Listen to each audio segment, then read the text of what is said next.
Welcome to the Capital News. I'm your host, Alex Karitis. Today is Monday, September 7th, 2020. Thank you so much for joining me. Happy Labor Day to you all. Hope you enjoyed your long weekend.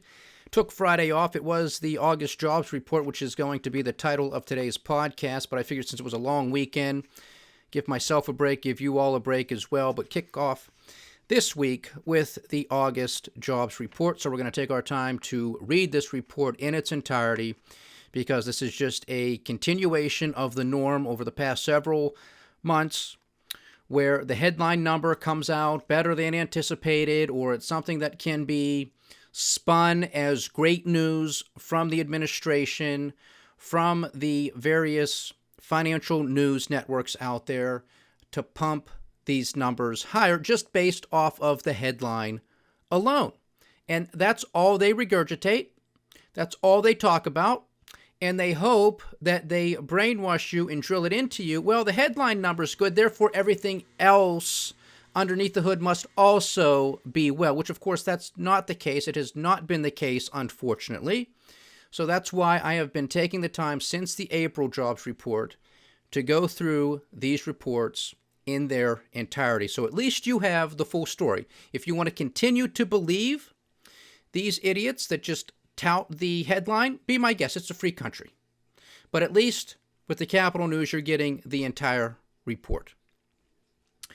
Before we get into that, a couple reminders. Throughout the entirety of August, initial jobless claims, that total came to about 5.2 million Americans filing initial jobless claims for the entire month of August. Again, about 5.2 million. We're also going to look back at the Department of Labor's unemployment numbers that we look at as our typical Thursday podcast as a reminder, so you can keep this in the back of your mind as we make our way through the jobs report. Because when you take into consideration all persons claiming unemployment insurance benefits for all programs, state, the federal, the pandemic emergencies, all that, for the week ending August 15th. And recall, there's a lag on this.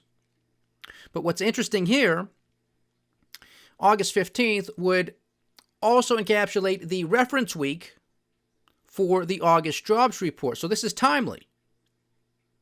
That number, all persons claiming UI benefits for the week ending August 15th, 29.2 million, an increase of nearly 2.2 million from the prior week. The bulk of these gains were from the Pandemic Unemployment Assistance Program, which was a gain of about 2.6 million. Okay, so keep this in the back of your mind as we make our way through the jobs report. And then last Thursday, we also talked about the market pullback, more to come, yada, yada, yada. And I forgot to mention a little bit of market trivia, a little bit of market history. Doesn't mean it's going to happen again, but I thought it was pretty interesting when I came across this on somebody I follow on Twitter, who noted that market highs for 1929 and for 2000 both occurred in September. I think it might have been the actual market high in 1929 and a counter rally in 2000, or maybe I got that reversed. But nonetheless, the fact that two historic market highs or counter rally highs were made in the month of September, early on in the month of September, first few days of September, if that's what we're witnessing now, it's quite astonishing how history repeats, or at least it rhymes. But here is the August jobs report from the BLS, the Bureau of Labor Statistics. Total non-farm payroll employment rose by 1.4 million in August, and the unemployment rate fell to 8.4%, the U.S. Bureau of Labor Statistics reported on Friday. These improvements in the labor market reflect the continued resumption of economic activity that has been curtailed due to the coronavirus pandemic and efforts to contain it. In August, an increase in government employment largely reflected temporary hiring for the 2020 census. Notable job gains also occurred in retail trade, in professional and business services, in leisure and hospitality, and in education and health services. This news release presents statistics from 2 monthly surveys. The household survey measures labor force status, including unemployment, by demographic characteristics. The establishment survey measures non-farm employment, hours, and earnings by industry. Household survey data. In August, the unemployment rate declined by 1.8 percentage points to 8.4%, and the number of unemployed persons fell by 2.8 million to 13.6 million. Both measures have declined for 4 consecutive months, but are higher than in February by 4.9 percentage points and 7.8 million, respectively. Among the major worker groups, the unemployment rates declined in August for adult men, 8%, adult women, 8.4%, teenagers, 16.1%, whites, 7.3%, black, 13% even, and Hispanics, 10.5%. The jobless rate for Asians, 10.7%, changed little over the month. Among the unemployed, the number of persons on temporary layoff decreased by 3.1 million in August to 6.2 million, down considerably from the series high of 18.1 in the month of April.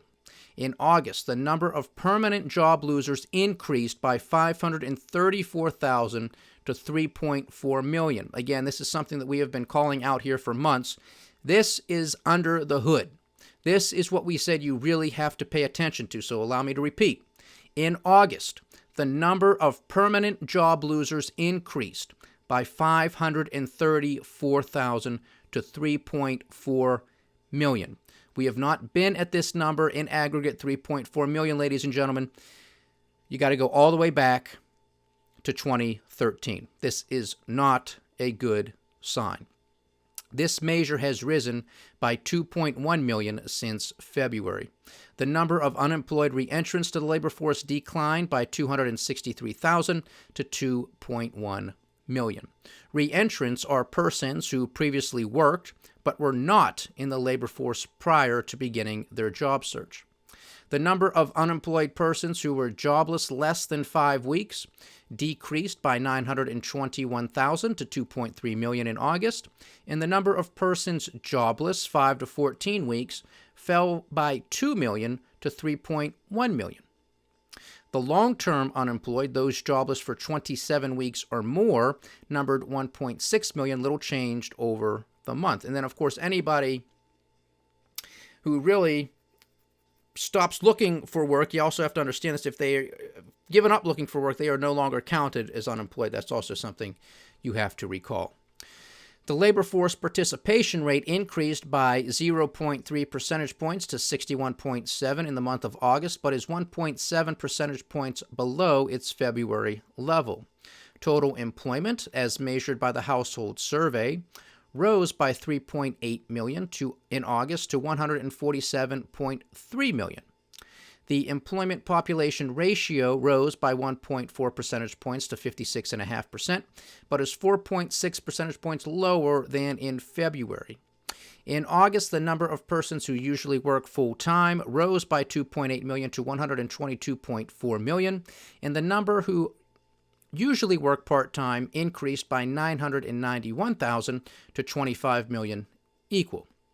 Part-time workers accounted for about 1/4 of the over-the-month employment gain. The number of persons employed part-time for economic reasons, sometimes referred to as involuntary part-time workers, declined by 871,000 to 7.6 million in August, reflecting a decrease in the number of people who worked part-time due to slack work or business conditions. The number of involuntary part-time workers is 3.3 million higher than in February. These individuals who would have preferred full-time employment were working part-time because their hours had been reduced or they were unable to find full-time jobs. This group includes persons who usually work full-time and persons who usually work part-time.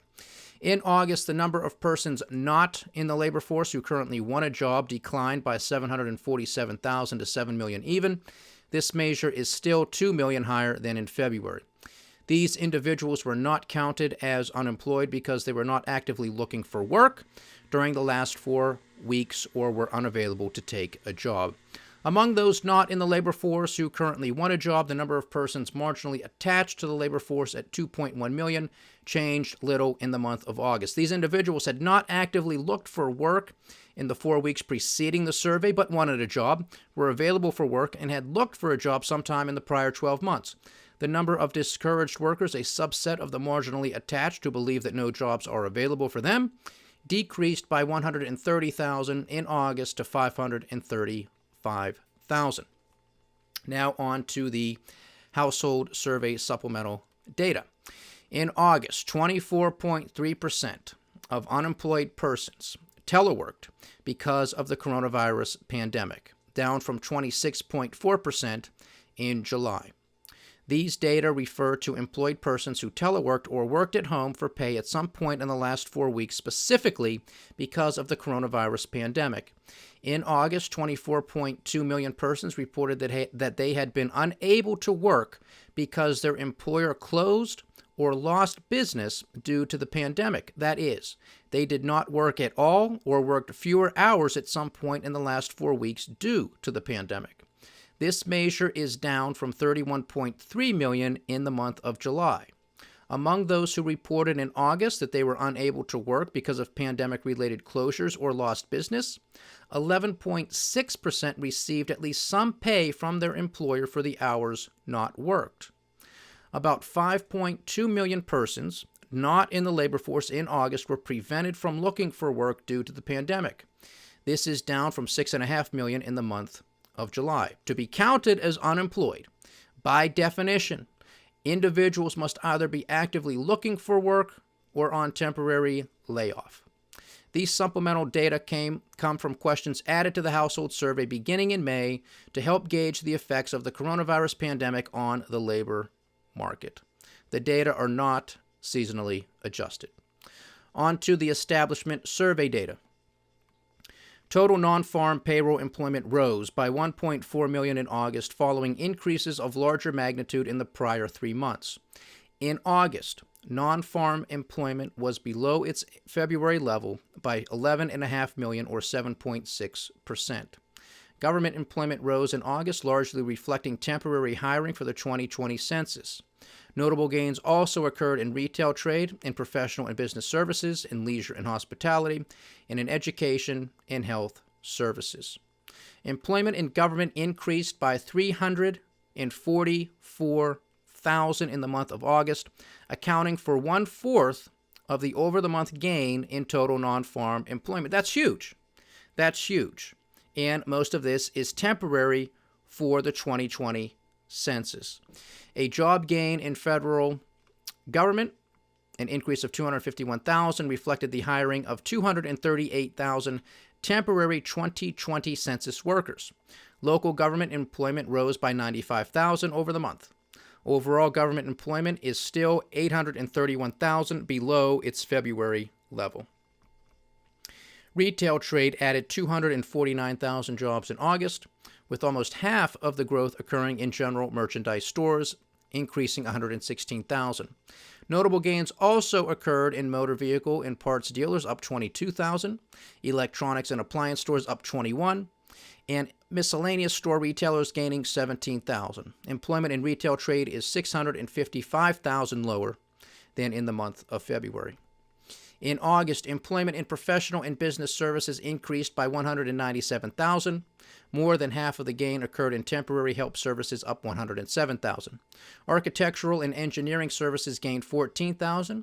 Business support services gained 13,000. And computer systems design and related services also gained 13,000 for the month of August. Employment in professional and business services is 1.5 million below its February level. Employment in leisure and hospitality increased by 174,000 in the month of August, with about 3/4 of the gain occurring in food services and drinking places, up 134,000.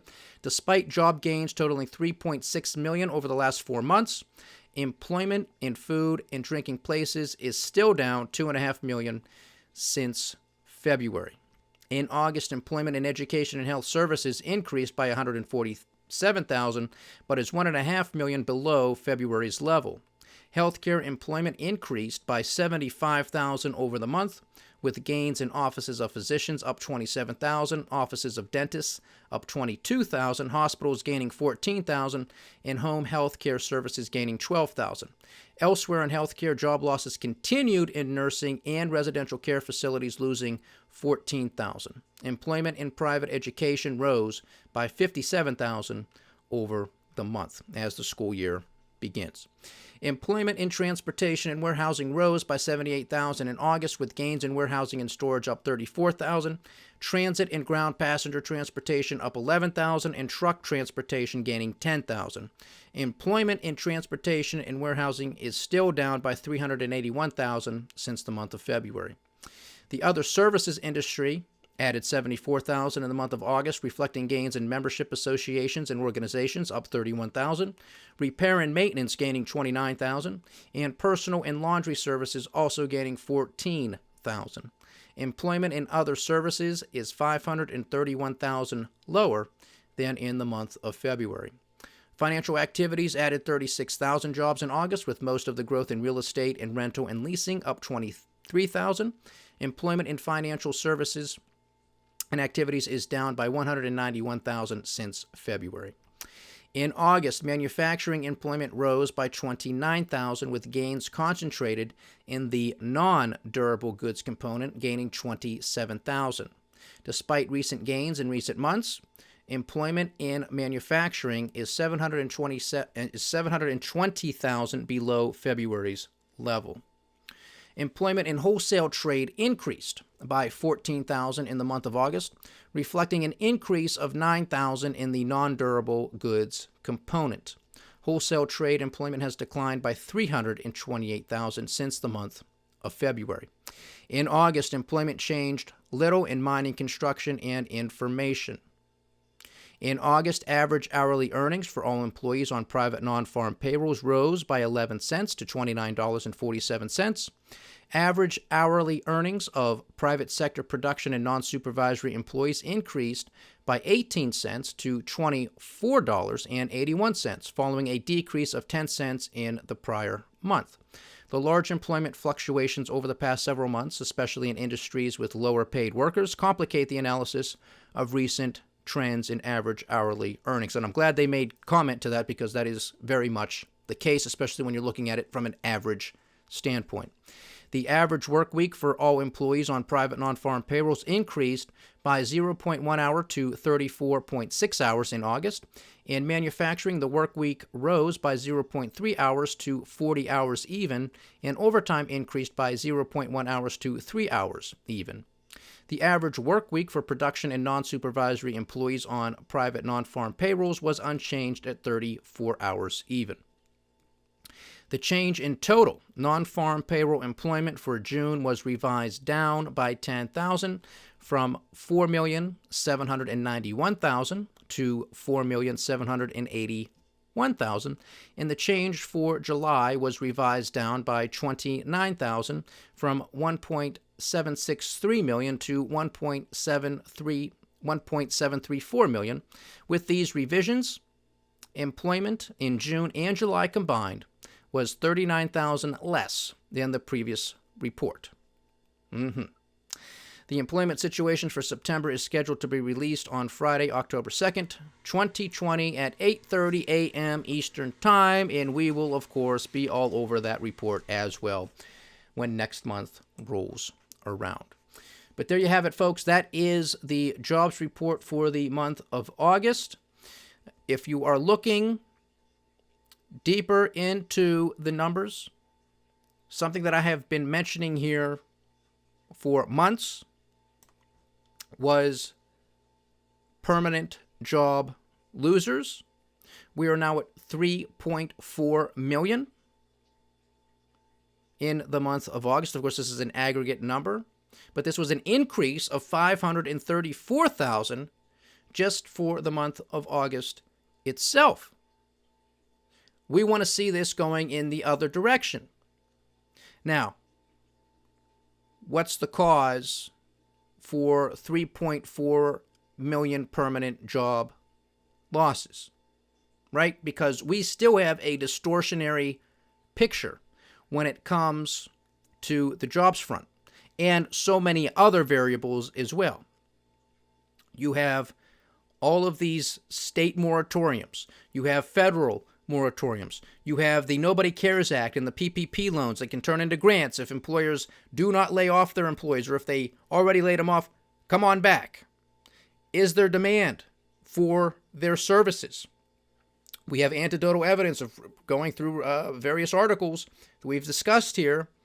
It's not the case. Yeah, you're called back so the employer can turn that PPP loan into a grant, therefore it's forgiven. But then you hear from the employees, oh, well, we're just standing around with nothing to do because there's no demand for their services. So what happens when those PPP funds are exhausted? Does the demand just magically reappear? Or are these employees now going to be laid off for either the first time, or are they going to be laid off again? Well, we're not going to know until those funds are exhausted. And of course, it depends on the company. But we do know through various surveys that a significant portion of the PPP funds were going to be exhausted in early August. Now, that program has also been extended through the end of the year. So I don't know if businesses are going to be able to go back and reapply for more loans for an extension, and that might be able to keep people on the books, maybe even bring more people on the books. All of these are still unknown. These are part of the distortionary effects. I can't come across any hard data on this. I follow a lot of smart, savvy people who do a lot of down-the-middle research. Calling balls, calling strikes, calling as they see it. I do not see this data anywhere. And we're not going to know the full picture until, again, all of these moratoriums and all of these programs are exhausted. But this is 2020. It's a political year. These things are getting extended. And I just don't know for how much longer they're going to continue to push this down the road. But that's exactly what they're going to continue to do. But that was something I stated from the beginning. So it could be that these permanent job losers, businesses that have shut down permanently, so okay, they're gone. How much of this may be due to automation? Because automation was coming. There was no ifs, ands, or buts about it. It is the future. What COVID-19 did was it hastened the day. I mean, case in point, and I'm not saying this is necessarily going to happen, but this is just perhaps a real-world example of something that may materialize in the not-too-distant future. Well, when we had these shutdowns, you can recall there were shortages of many things. One particular example was that of pork and chicken and beef, right? You had all of these meatpacking plants where you have butchers who are standing shoulder to shoulder, or basically on an assembly line, not because, the company wants everybody to be friendly with each other, but there's just that much volume. You need that many butchers standing shoulder to shoulder to deal with the amount of volume. Well, when you have a pandemic, and one of the, at least temporary, behavioral changes is social distancing, well, you can't have these people standing shoulder to shoulder. And when you had a number of employees contract the virus, well, that was it. They shut the business down, at least, of course, temporarily. Well, now you have to ask yourself, if you're these companies, if you are these executives, if you are, a chief operating officer, are you going to hire some engineers? Are you going to hire some robotics engineers to come in and say, well, you know what, can we create a butcher robot? Because they're probably going to make fewer mistakes. They're not going to give you any attitude. They're not going to call in sick. You don't got to pay them a pension or benefits. And you got to worry about them being social distance. You don't got to worry about them contracting COVID-19 or anything else for that matter. These are the questions that are going to be going through the minds of many executives and decision makers, small, mid, and large. Doesn't matter the size of the company. This can very well continue, and that's why I say it's important to monitor the permanent job loser statistic. And again, that sits at 3.4 million, a number we have not seen since 2013. So a lot of jobs have been wiped out over the course of this pandemic, which of course is no surprise, but this is just one of those integral figures that I think is worth paying attention to. Now, when they want to tell us that the official unemployment headline rate is at 8.4%, well, that's another head scratcher too, because they're still doing all of their funny adjustments. And when you go down and you read through the fine print again, it would be 0.7 percentage points higher if they actually calculated everything like they say they're supposed to. Okay, which means it would be 9.1%. But even above and beyond that, which is why I stated at the top of the podcast, recall the numbers that we went over on last Thursday from the Department of Labor when it came to initial claims and continuing claims and what have you. I said, recall that number, 29.2 million was the number for the week ending August 15th. All persons through all programs claiming some sort of unemployment insurance benefit. 29.2 million. If you divide that by 160 million, roughly, which is the labor force, you come out to 18.25%. That's nowhere near 8.4%. Again, all persons claiming some form of unemployment insurance from all programs, 29.2 million. Divide that again by the labor force, about 160 million, comes out to 18.25%.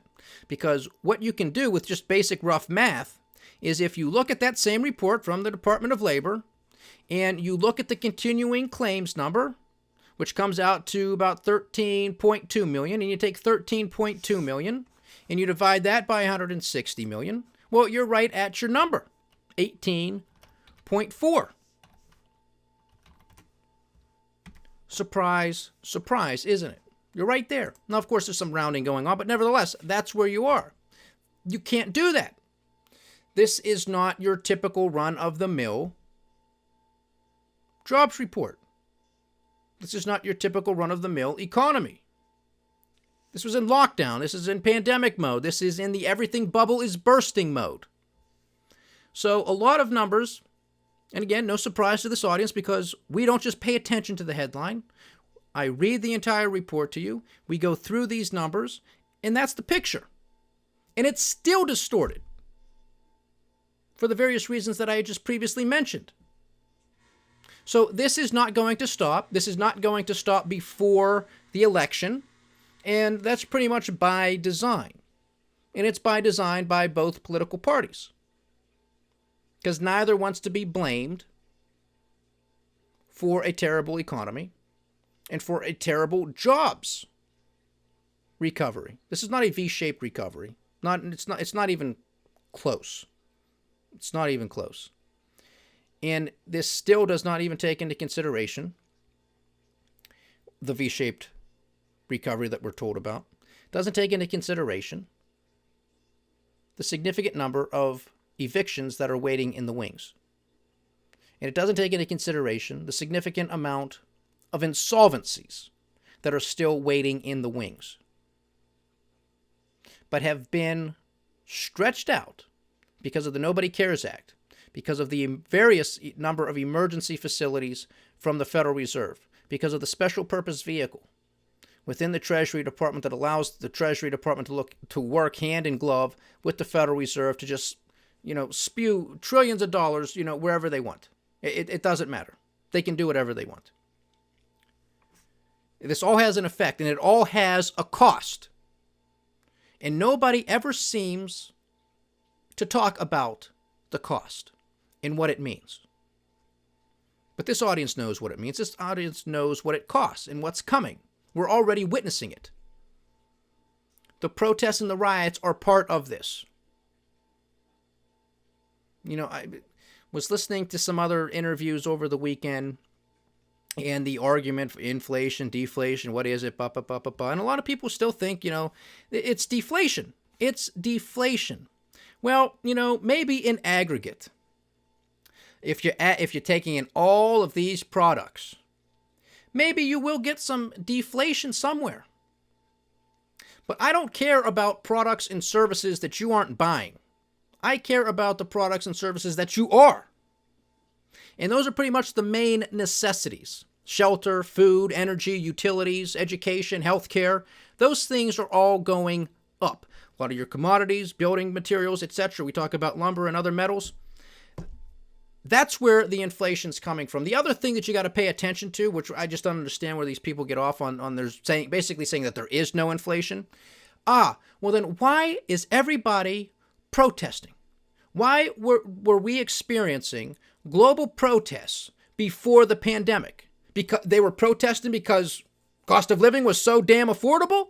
No, they were protesting because they couldn't take the slightest of increase in a tax, in an energy bill, to get on a metro. Couldn't take it. So I just find it completely laughable. And I respect a lot of these people who I'm watching and listening to on these interviews. Agree with them on the vast majority of topics. But this is like right in your face. How can you miss this? Because they talk about these other things. And it's all connected.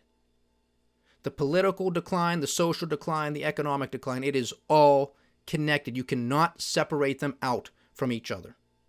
And that's why I've been stating that these protests are not transitory, but they are history in the making, that they will be coming to a theater near you. They're already here, and that they are going to get worse because the policies that our politicians and idiot central bankers have passed, pushed, and continue to push are causing the greatest depression.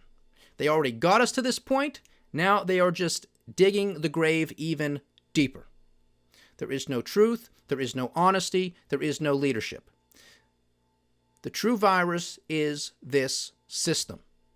And they are doing their damnedest to convince everybody that it's something else, that it's a Republican's fault, that it's a Democrat's fault, that it's the riots in the streets, that it's the protests in the streets. You are focusing on the wrong stuff, ladies and gentlemen. The system, wants us to turn on each other. They want you to get fired up with what's going on in the streets and go after those people because they don't want you paying attention to what they are doing. And what they are doing is being done right in your face, but they're not going to put that on TV. They are not going to put the trillions of dollars changing hands on TV.